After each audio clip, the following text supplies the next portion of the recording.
A nova pragmática. De modo geral, há duas maneiras de fazer pragmática. Uma inspirada nos desdobramentos feitos por Ciali a partir da teoria dos atos de fala de Austin, e outra as reflexões feitas por Rajan, baseadas em outra leitura da teoria austiniana e em crítica da direção seguida por Ciali. As diferenças de Ciali e Rajan. Apesar de Ciali tomar como base Austin, de acordo com Rajan, as práticas de continuidade mantêm a linha de pensamento daquele e não deste. Inclusive as contribuições observadas na linguística textual, semântica argumentativa e semântica formal e outros.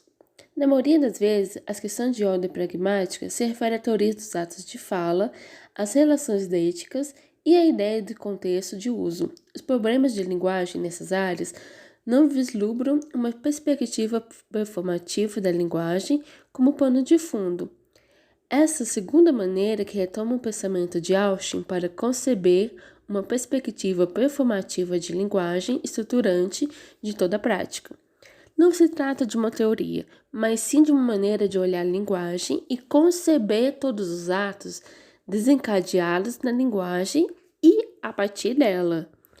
É um fazer noteador de todas as práticas de linguagem que assumem como pragmáticas, a partir do momento em que há uma ruptura entre linguagem e filosofia. O sujeito na nova pragmática. Os sujeitos, no âmbito da linguagem e por meio dela, fazem escolhas que desencadeiam efeitos em outros sujeitos. Onde há escolhas, exclusões foram feitas.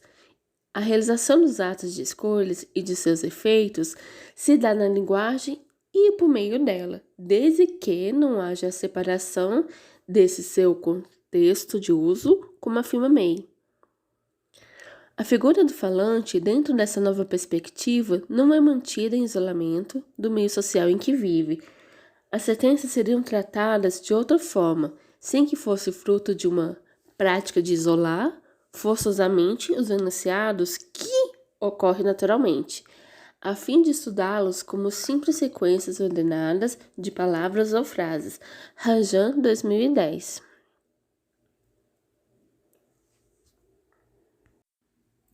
A pergunta: o que vocês estão querendo que essa pobre rua confesse? A pergunta é o resultado de uma sequência de atos realizados em 3 cenas. Na primeira, Mafalda está passeando pela calçada, aparentemente se tratando de um evento rotineiro. Na segunda, a menina se depara com o operário usando uma ferramenta que emite certo barulho. Trum. Na terceira, mais 2 operários aparecem, dessa vez com outras ferramentas, que emite o seguinte barulho: broc, broc, broc. Somente na quarta cena, Mafalda pergunta: o que vocês estão querendo que essa própria rua confesse? Nesse momento, os operários interrompem o que estavam fazendo para ouvi-la. Interpretar dentro da totalidade textual acima requer diversas considerações impossíveis de serem contempladas minimamente em uma análise de sentença fora do contexto. Talvez uma das primeiras limitações de uma análise de sentença seja: a que texto a sentença X pertence? O texto a que pertence faz parte de qual gênero discursivo? Anteriormente, uma possibilidade elencada foi relacionar o comportamento um tanto humano da rua como meio literário. No caso em questão, a personificação da rua pode ocorrer em uma tira, um gênero pertencente à esfera jornalística. A descrição dos fatos ocorridos na cena, sobretudo nas 3 primeiras, já configura um fazer, pois, por tratar de cada fato descrito, o valor está sendo atribuído. Paralelamente, um processo de designação foi desencadeado, por exemplo, quando nomeei, já predicando os homens como operários. As ferramentas utilizadas também possuem nomes específicos: britadeira na cena 2 e soquete martelo na cena 3. Preferi nomeá-los como ferramentas porque não tenho certeza dos reais nomes. Nesse caso, o conhecimento prévio que contemple certa experiência de mundo se faz necessário. Por isso, o uso de uma nomeação genérica comum não deixa de descrever a cena e, ao mesmo tempo, sinaliza uma falta de precisão dessa descrição. Isso quer dizer que o sujeito interpretante, no caso eu e vocês, que não conheça a questão da ferramenta de uso, que não conheça a ferramenta ou compartilhe vivências relacionadas às obras de infraestrutura, fará descrições mais genéricas dessas cenas, sinalizando uma limitação do contexto quando são considerados conhecimentos prévios. Tal limitação atua como uma das condições para a construção do sentido do texto, em que a sentença não é apresentada isoladamente.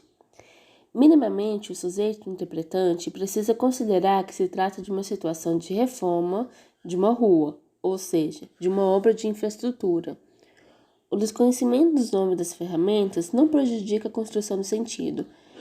É preciso sim construir o sentido, descrevendo, atribuindo valores às cenas, inclusive as mudanças de expressão de Mafalda, para perceber que houve uma reação diante do que viu, para resultar na pergunta. Na verdade, a pergunta já é, nesse sentido, um ato perlocucionário. As ações físicas, reforçadas pelos efeitos onomatopeicos das ferramentas dos operários, provocam uma reação na Mafalda, que imediatamente desencadeou outra pergunta. Os elementos extralinguísticos contribuem para a construção do sentido da sentença. Não se trata só de uma característica do gênero tira, a qual mescla linguagem verbal e não verbal, mas sim de um contexto configurado pelo sujeito interpretante. Para compreender o texto, um problema vem à tona. A análise de sentença desconectada de um contexto limita a realização dos atos de interpretação ao âmbito das possibilidades, em que o sujeito deverá sempre avaliar se a hipótese é possível no mundo. Quando o texto é objeto de análise, as possibilidades não deixam de existir, porém colocam em jogo outros aspectos: os sujeitos de interação, a situação de uso, a semântica, os conhecimentos prévios do sujeito, interpretante e outros.